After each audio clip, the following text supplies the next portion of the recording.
Hello friends, இன்னைக்கு நம்ம bakery ஸ்டைலில் நெய் பிஸ்கெட் எப்படி வீட்லேயே ஈஸியாக செய்யறதுன்றத பார்க்கலாம். இது அப்படியே பேக்கரியில் இருக்கிற மாதிரி அந்த டேஸ்ட்டில் நல்லா இருக்கும். வீட்டில் இருக்கிற பொருட்களை வச்சே நம்ம ஈஸியாக பண்ணிடலாம். இதுக்காக ஸ்பெஷலாக எந்த பொருளும் மெனக்கிட்டு வாங்க தேவை இருக்காது. இதுக்கு இது மாதிரி அச்சும் தேவையில்லை, நம்ம கையிலேயே நம்ம அழகாக செஞ்சு முடிச்சிடலாம். டேஸ்ட்டும் ரொம்ப சூப்பராக இருக்கும். இது நான் அவன்லேயும் அதே மாதிரி வீட்டில் ஸ்டவ்லையும் நம்ம எப்படி பண்ணுறதுன்றதையும் நம்ம பார்க்கலாம் வாங்க. இப்போ இதுக்கு தேவையான பொருட்கள்லாம் என்னன்னு ஃபஸ்ட்டு பார்த்துடலாம். மைதா 1 கப் வேணும். சர்க்கரையை மிக்சியில் நல்லா பவுடர் பண்ணிக்கோங்க. அந்த பவுடர் பண்ணதில் ஒரு 1/2 கப் நமக்கு வேணும். குக்கிங் சோடா ஒரு பிஞ்ச் வேணும். இது ஆப்ப சோடான்னு நம்ம சொல்லுவோம்ல, அதுதான்.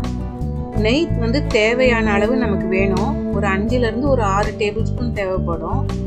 எக் ஒயிட் நமக்கு எக் வாஷுக்கு தேவைப்படும். வேணும்னா யூஸ் பண்ணலாம், இல்லைன்னா விட்டுடலாம்.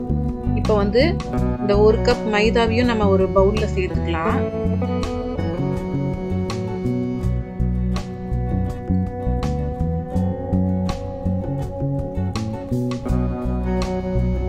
இது கூட 1/2 கப் சர்க்கரை பவுடர் பண்ண சர்க்கரையும் நம்ம சேர்த்துக்கலாம். இப்போ 1 பிஞ்ச் ஆப்ப சோடாவையும் நம்ம அதில் சேர்த்துக்கலாம். இது எல்லாத்தையும் நல்லா ஒன்றா மிக்ஸ் பண்ணிக்குவோம். நல்லா கலந்து விட்டுக்கலாம்.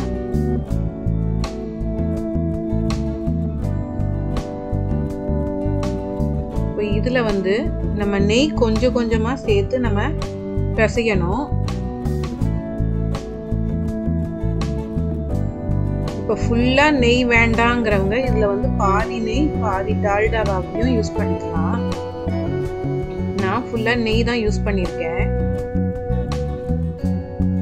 எல்லா பக்கமும் படுற மாதிரி நல்லா பிசைஞ்சுக்கணும்.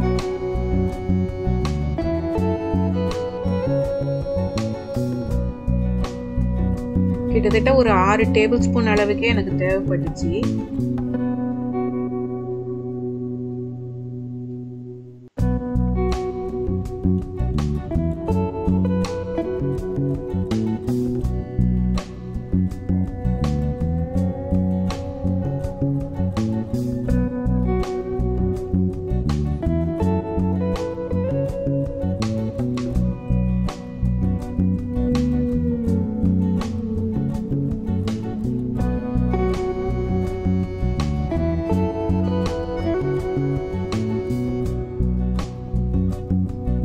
இதோட பக்குவம் எப்படி அப்படின்னா, இப்போ நல்லா பெசரிக்கிட்டு கடைசியில் நம்ம பிடிக்க வச்சா அது கரெக்டாக நல்லா அழுத்தமாக நிற்கணும்.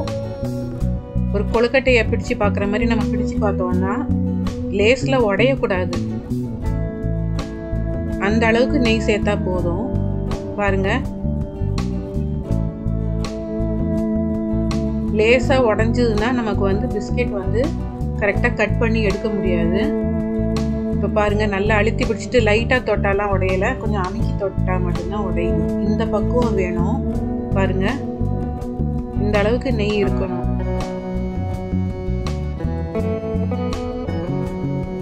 இதுதான் சரியான கன்சிஸ்டன்சி.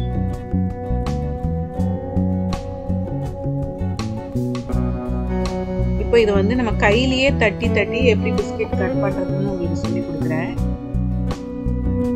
நல்லா டைட்டாக உருண்டை பிடிச்சிக்கணும். அப்புறம் இப்படி 2 கையை வச்சு நம்ம அப்படி சைட்லேயும் மேலேயும் இப்படி அழுத்தம் கொடுத்தோம் அப்படின்னா அழகாக ஒரு ரெக்டாங்கிள் ஷேப்பில் நல்லா ஒன்று நமக்கு கிடைக்கும். நல்லா டைட்டாக இருக்கணும் மாவு. நல்லா அழுத்தி டைட்டாக அமுக்கி எடுத்துக்கணும். லூஸாக இருந்தால் உங்களுக்கு உதிர்ந்து போயிடும்.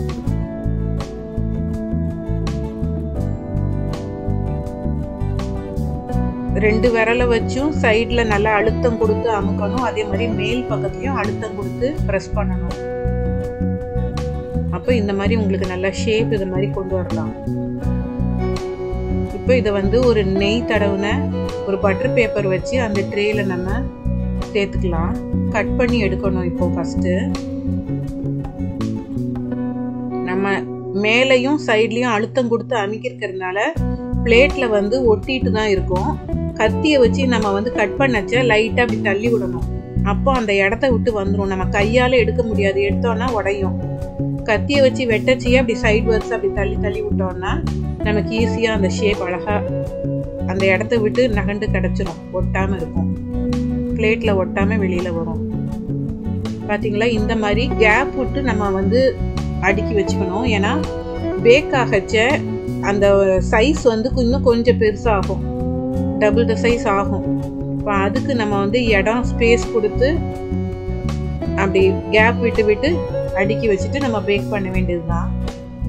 இப்போ அடுத்தது பாருங்கள், மாவு வந்து மொத்தமாக அப்படி போட்டுட்டு ஹைட் வந்து ஒரு 1 சென்டிமீட்டர் அளவுக்கு வச்சுட்டு இப்படி மேலேருந்து ப்ரெஸ் பண்ணி கொடுக்கணும். பாருங்கள், அந்த பெருவரலை வச்சு சைடு வர்ஸாகவும் அமுக்கி நான் உள்ளே கொடுக்குறேன். அப்போ மாவு வெளி சைடு வந்து விரிஞ்சிட்டு அதிகமாக வெளியில் வராமல் இந்த மாதிரி நல்லா கட்டி தன்மையாக இருக்கும் மாவு. பாருங்க, பிளேட்டை திருப்பி திருப்பி நம்ம சைடு வர்ஸையும் அமுக்கி விடணும், மேல் பக்கத்துல இருந்தும் கீழே ப்ரெஸ் பண்ணி விடணும். அப்போ மாவு வந்து சாலிடா நமக்கு இருக்கும். இப்போ இதையும் நம்ம கத்தியில எப்படி கட் பண்ணி எடுக்கிறதுன்னு சொல்லி பார்க்கலாம். இப்போ நம்ம இப்படி ப்ரெஸ் பண்ணி கொடுக்கறதுனால கண்டிப்பா பிளேட்டோட ஒட்டி இருக்கும். நீங்க கீழே வந்து பட்டர் பேப்பர் வச்சு அமுக்குனாலும் பட்டர் பேப்பர்லயும் அப்படிதான் ஒட்டி வரும். இப்போ நம்ம கத்தியால் வெட்டச்சு அந்த லேசாக நகட்டி நகட்டி விட்டுக்கணும். அப்போ அந்த பிளேட்டை விட்டு அது விடுபட்டு தனியாக நிற்கும் ஒட்டாமல். அப்போ நமக்கு எடுத்து அந்த ட்ரேயில் எடுத்து வைக்கிறதுக்கு ஈஸியாக இருக்கும். பாருங்க, இந்த மாதிரி நகட்டி விட்டுக்கணும்.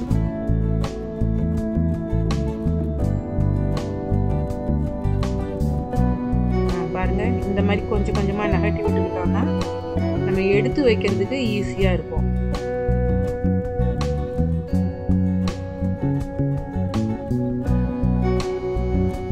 உதிர்ந்து போன கட்டிகள்லாம் நம்ம திருப்பி அடுத்த தடவை பண்ணிச்சு அதில் சேர்த்துக்கிட்டு நம்ம செஞ்சுக்கலாம்.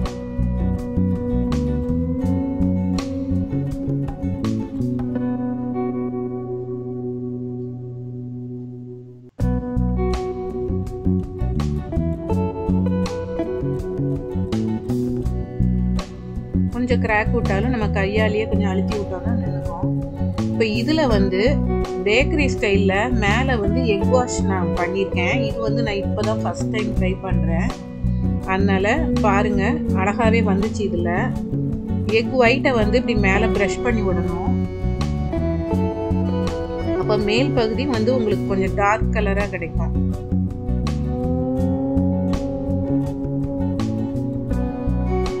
அதனால எல்லாத்துலேயுமே நம்ம எக் வாஷ் பண்ணிக்கிட்டோம்.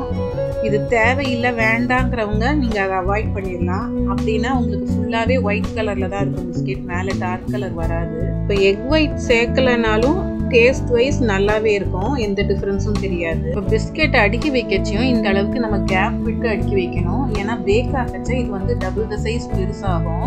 இப்போ ஒன்றோட ஒன்று ஒட்டிக்காமல் அப்படியே இருக்கும். இப்போ அவன் வந்து நம்ம ஒரு 10 நிமிஷம் ப்ரீ ஹீட் பண்ணிக்கணும். அதுக்கப்புறம் வந்து கன்வென்ஷன் மோடில் ஒரு 160 டிகிரியில் 15 to 20 மினிட்ஸ் நம்ம பேக் பண்ணணும். 15 மினிட்ஸ்லேயே உங்களுக்கு வந்து ரெடி ஆகிடும். ஆனால் 20 மினிட்ஸ்னால் உங்களுக்கு அந்த டார்க் கலர் இன்னும் நல்லா அழகாக கிடைக்கிது. பாருங்கள், இவ்வளோ அழகாக சூப்பராக பேக்கரியில் இருக்கிற மாதிரியே நமக்கு மேலே அந்த எக் ஒயிட் தடவுனா தான் அந்த மாதிரி வரும். இப்போ இது வெந்துருச்சா இல்லையா நம்ம பார்க்குறது எப்படி அப்படின்னா, அது மாதிரி தட்டி பார்த்தோன்னா ஹார்டாக இருக்கும், மாவு தன்மை இருக்காது, நல்லா வெந்து ஹார்டாக இருக்கும். இப்போ வந்து நல்லா வெந்துருச்சு, நம்ம இதை எடுத்துடலாம். இப்போ பிஸ்கெட் சூப்பராக ரெடி ஆகிடுச்சு அவனில். பாருங்கள் எவ்வளோ சூப்பராக ரெடி ஆகிருக்கு பாருங்கள். டேஸ்ட்டும் ரொம்ப சூப்பராகவே இருந்துச்சு. இப்போ அடுத்தது ஸ்டவ்வில் நம்ம எப்படி பண்ணுறதுன்னு பார்க்கலாம். இந்த மாதிரி ஒரு கடாயோ இல்லை ஒரு இட்லி பாத்திரமோ நம்ம கீழே உப்பு போட்டுட்டு அதில் ஒரு ஸ்டாண்ட் வச்சிடலாம். இப்போ இந்த வந்து ஒரு 10 நிமிஷம் நல்லா ஹீட் பண்ணிக்கணும். அதில் இந்த மாதிரி உப்பு நல்லா பரவலாக போட்டுட்டு இந்த ஸ்டாண்ட் வச்சு ஃபஸ்ட்டு ஒரு 10 நிமிஷம் நல்லா ஹையில் ஹீட் பண்ணிக்கோங்க. அதுக்கப்புறம் நம்ம பேக் பண்ணுறதுக்கு அடுப்பு வந்து மீடியம்லேருந்து லோக்கு நடுவில் இருக்கணும் ஃப்ளேமு. அதில் ஒரு 15 மினிட்ஸ் நம்ம பேக் பண்ணி எடுக்கணும். அதுக்கப்புறம் ஒரு ஸ்டீல் பிளேட்டில் நம்ம வெண்ணெயோ நெய்யோ தடவிட்டு அதில் மாதிரி பிஸ்கெட் அடுக்கி வச்சிட்டோம்னா பாருங்கள் இந்த மாதிரி நமக்கு ஒரு 15 மினிட்ஸ்லேயே நமக்கு ரெடி ஆயிடுச்சு. இப்போ சூப்பராக இதுலேயும் பாருங்கள் பிஸ்கெட் ரெடி ஆயிடுச்சு. இதே மாதிரி நம்ம ஒரு ஸ்பூன் வச்சு குத்தி பார்த்துக்கலாம். ஆனால் இதில் வந்து நமக்கு ஒரே ஒரு மிஸ்ஸிங் இது என்னென்னா, மேலே வந்து டார்க் கலர் வரல.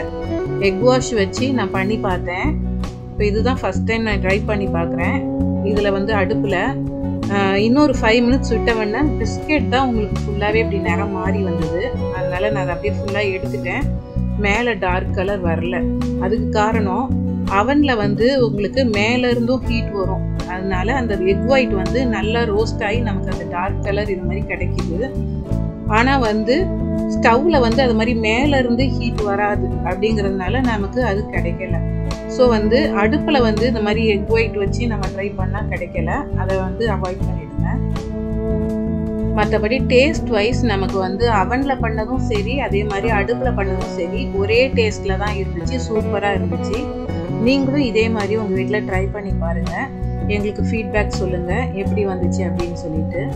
வேறு ஒரு நல்ல ரெசிபியோட உங்களுக்கு அடுத்த வீடியோவில் நான் சந்திக்கிறேன். எங்கள் சேனலை லைக் பண்ணுங்கள், ஷேர் பண்ணுங்கள், சப்ஸ்கிரைப் பண்ணுங்கள். தேங்க்யூ.